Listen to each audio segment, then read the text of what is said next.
Bonjour à tous, bienvenue sur Dojo System. Alors pour aujourd'hui, je vous propose une petite vidéo où on va voir trois méthodes différentes pour placer donc Osotogari. Osotogari, qui je le rappelle signifie grand fauchage extérieur. On va déjà le voir en statique et puis après on essaiera de voir les manières de le placer en dynamique, donc dans des déplacements. Et on va voir ça tout de suite. Allez, c'est parti. Ok, donc pour cette première application, je me retrouve donc avec mon partenaire Hervé, où l'idée, donc on est déjà enclenché. Ok, au niveau de la garde. Et l'idée, voilà, je vais volontairement partir de loin. Donc, je vous le montre déjà en statique. Et après, on verra comment on va pouvoir le placer en dynamique et en déplacement. Donc, la première chose à faire ici, ça va être de déjà venir emboîter ma jambe.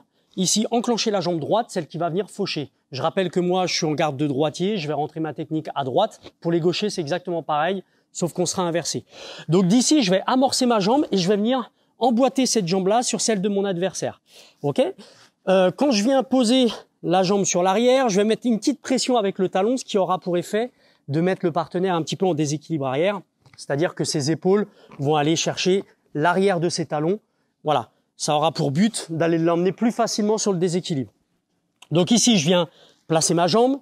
Bien sûr, là, j'aurai pas assez de puissance dans la jambe pour pouvoir lancer cette jambe-là, pour pouvoir le faucher. Il va falloir que je rapproche mon pied d'appui. Donc pour ça, je vais venir faire un saut en forme ken-ken. Et là, maintenant, je vais pouvoir envoyer cette jambe-là pour venir placer mon Osotogari.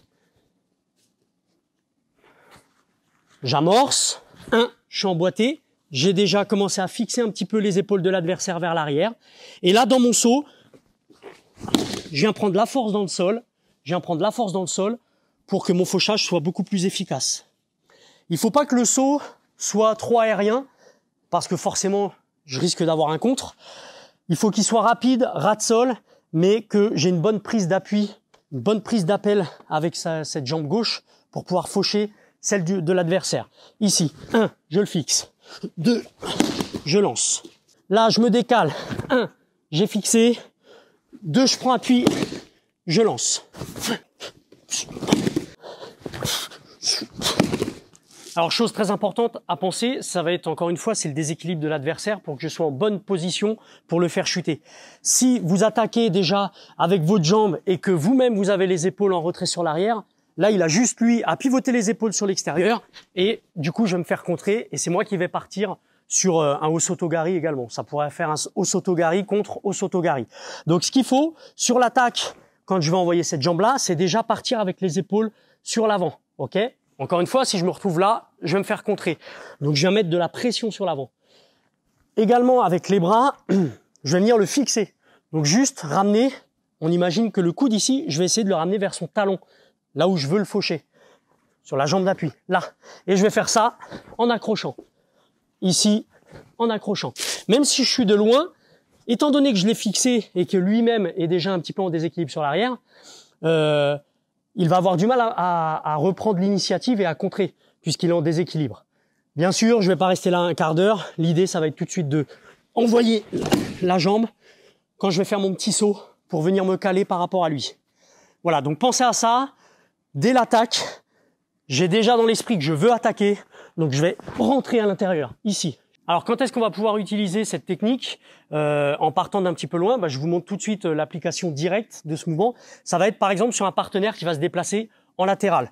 Donc, si je suis ici, que Hervé se déplace en espèce de pas chassé sur le côté, ici, hop, je vais venir enclencher la jambe, fixer, comme on l'a vu tout à l'heure, avec les bras, le coude vers le talon. Et à ce moment-là, je vais pouvoir faire mon saut et attaquer avec la jambe. On vous montre ça. Donc, déplacement latéral, je gagne un temps, j'envoie. Ici, 1 et 2.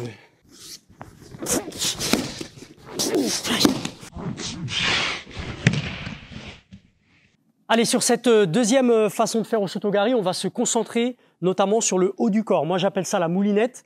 L'objectif, on l'a vu un petit peu dans la version 1, mais là, on va l'accentuer sur la version 2. Ça va être donc d'exercer une espèce de moulinette avec les bras pour pouvoir fixer fortement l'adversaire sur l'arrière. Ça va me faciliter le Osotogari. On verra après l'application en déplacement. Donc déjà, ce que je vais faire ici, ça va être d'aspirer le revers. Je vais aspirer le revers vers moi, donc créer un petit déséquilibre en arrière. Mais en même temps, la deuxième main ici va venir faire moulinette pour revenir le fixer en arrière. Donc là, je l'exagère un petit peu, mais dans l'idée, ça va être ça. Je l'aspire pour mieux le fixer. Ok, j'aspire pour mieux fixer.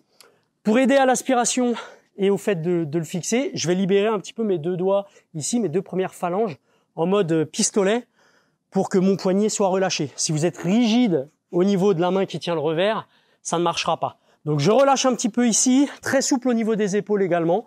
J'aspire, je fixe. On peut s'entraîner juste j'aspire, je fixe, à faire ce mouvement-là. J'aspire, je fixe. Et à ce moment-là, j'aspire, je vais avancer ma jambe gauche. Ma jambe gauche va directement se placer pour faire Osotogari. Donc j'aspire, ma jambe gauche est avancée.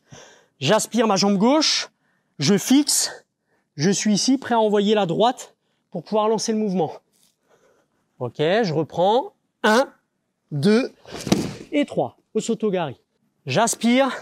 Au moment de l'aspiration, je prépare déjà mon attaque. Là, là. Ici. 1, 2. Donc pour appliquer cette technique de moulinette avec les bras, ce qu'on va faire, et la méthode la plus simple, ça va être de travailler en cercle avec lui. Donc sur quelqu'un qui va vous tourner un petit peu autour, ça va être vachement efficace. Donc ici, on va partir directement en garde enclenchée. Ok, on a chacun la jambe droite avancée. Et ici, l'idée, donc ça va être de partir en cercle. Donc je vais avancer ma jambe gauche et comme tout à l'heure, je vais aspirer l'adversaire grâce au revers. Ici, et je vais pouvoir le fixer. Et au moment où je l'ai fixé sur l'arrière, j'ai déjà ma jambe gauche qui est placée pour faire mon Osotogari. D'accord? Ici, là, 1, 2. Et là, je peux envoyer. Je l'emmène sur moi, j'aspire bien le revers, je fixe. J'aspire, je fixe. J'aspire, je fixe. Je fauche.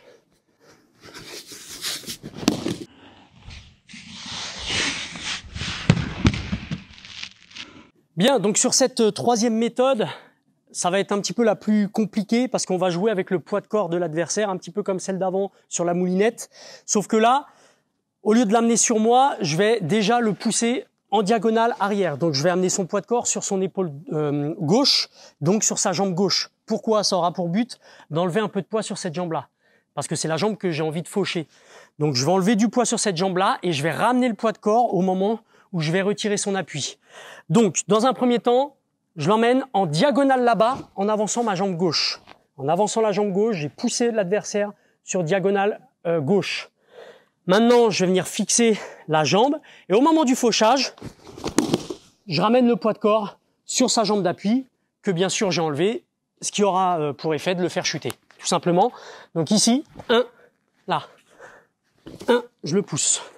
Je le pousse et je ramène le poids de corps.